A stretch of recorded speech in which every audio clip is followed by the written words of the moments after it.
Alhamdulillah keterima di kampus impian.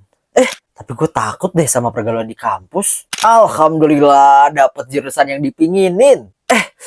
Tapi gue takut kakak tingkatnya galak deh. Gak usah takut. Nih, gue kasih tahu hal-hal yang harus lo lakuin sebagai mahasiswa baru.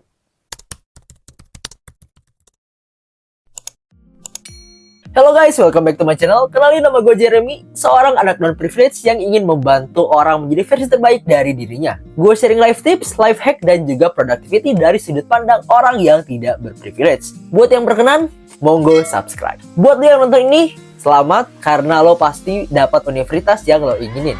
Nah, biasanya mahasiswa baru itu kan bingung ya, harus gimana gitu. Ada perasaan grogi, ada perasaan excited gitu kan. Tapi biasanya mereka juga suka bingung apa sih yang harus dilakukan sebagai mahasiswa baru. Nah, di sini gue bakal sharing 5 hal yang harus dilakukan oleh mahasiswa baru.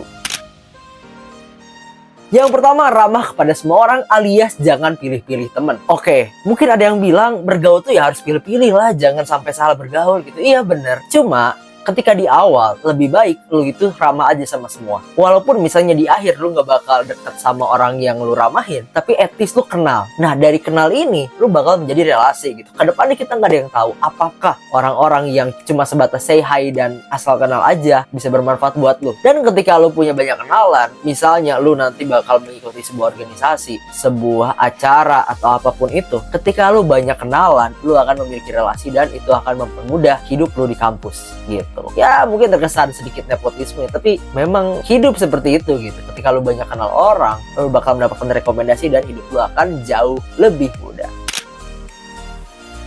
Yang kedua, cari muka ke dosen. Oke, ini cari muka kesannya jelek banget gitu ya, tapi enggak. Maksud dari cari muka di sini adalah ketika lu ada di kelas, lu tuh harus terlihat oleh dosen. Terlihat di awal akan membangun kredibilitas lu ke semester-semester selanjutnya. Gue punya pengalaman di awal masuk kuliah, gue terhitungnya cukup heboh dan banyak kenalan dan berani berbicara. Dan akhirnya gue ditunjuk menjadi perwakilan kelas atau perwakilan angkatan. Nah, di sini komunikasi gue dengan dosen itu tuh terjalin. Dan itu tuh membantu akademik gue, nilai gue terhitungnya jadi bagus, terus kalau ada apa-apa lebih mudah gitu kan, dan lain sebagainya. Dan ketika kredibilitas lu terbangun, kalau misalnya nilai lu jelek, pasti lu bakal ditanya kan, karena lu punya kedekatan sama dosen, kok nilainya kayak gini gitu kan, dan mungkin akan diberikan kompensasi, misalnya bisa dinaikkan apa gimana gitu. Berbeda dengan orang yang tidak dikenal dosen, ya sebenarnya bagaikan dua belah mata pisau ya. Kalau nggak dikenal dosen ya mungkin lo lebih gampang bisa buat titip absen atau gimana, melakukan hal-hal lainnya. Tapi buat gue pribadi, dekat dengan dosen itu sebuah keuntungan ya, karena gue juga beberapa kali dapat project dari dosen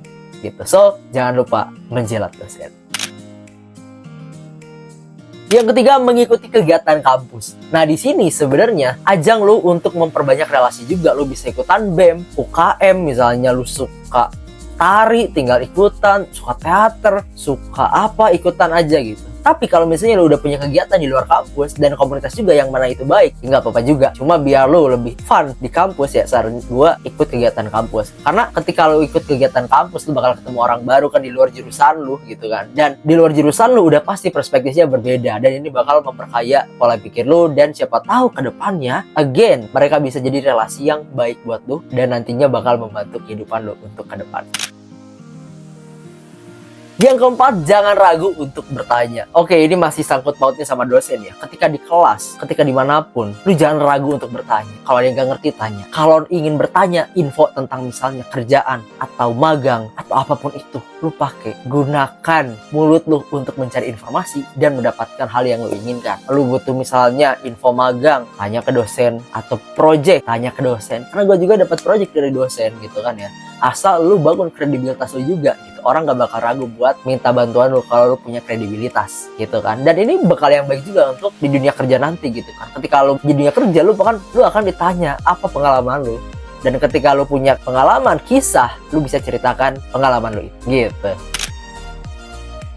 Yang terakhir, belajar terbiasa dengan orang yang pemikirannya berbeda. Gua nggak tahu ini hanya di kampus gua aja atau di seluruh kampus ya. Tapi di kampus gua itu tuh orangnya sangat-sangat bervariasi ya. Ada yang backgroundnya agamis banget, terus ada yang liberalis banget gitu kan. Terus ada juga dari berbagai macam suku yang mana itu berbeda dengan gua dan sudut pandangnya pun berbeda gitu.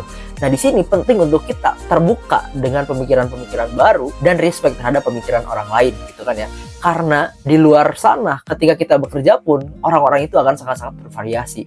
Kalau kita tidak terbiasa dengan perbedaan, itu akan buruk untuk diri kita sendiri. Nah, kita startnya dari awal masuk kuliah. Ketika ada yang berbeda atau gimana, ya bukan berarti lu harus setuju-setuju aja, tapi lu harus bisa menerima dengan respon yang baik, terus jadinya tukar pikiran dan segala macam gitu kan. Dan itu adalah start yang bagus untuk lu terjun di lingkungan baru nanti, di masyarakat dan lain sebagainya, menurut gue ya. Oke, mungkin segitu aja dari gue. Buat lu yang masih grogi buat masuk kampus, tenang aja bro, semua juga seperti itu. Pesan dari gue buat lu yang keterima di PTN impian lu, gue mau mengucapkan selamat. Semoga masa kuliah lu diisi dengan hal-hal yang bermanfaat dan bikin lu seneng gitu ya. Dan di karir kedepannya lu bakal bisa sukses gitu. Jadi intinya gue sharingnya dari pengalaman gue pribadi gitu, karena perbandingan ketika gue SMA dan kuliah itu tuh sangat-sangat jauh ya.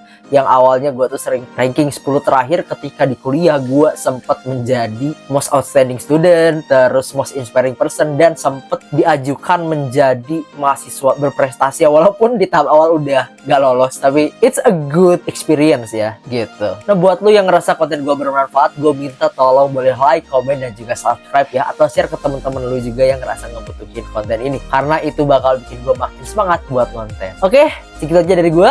I'll see you on the next videos. Adios.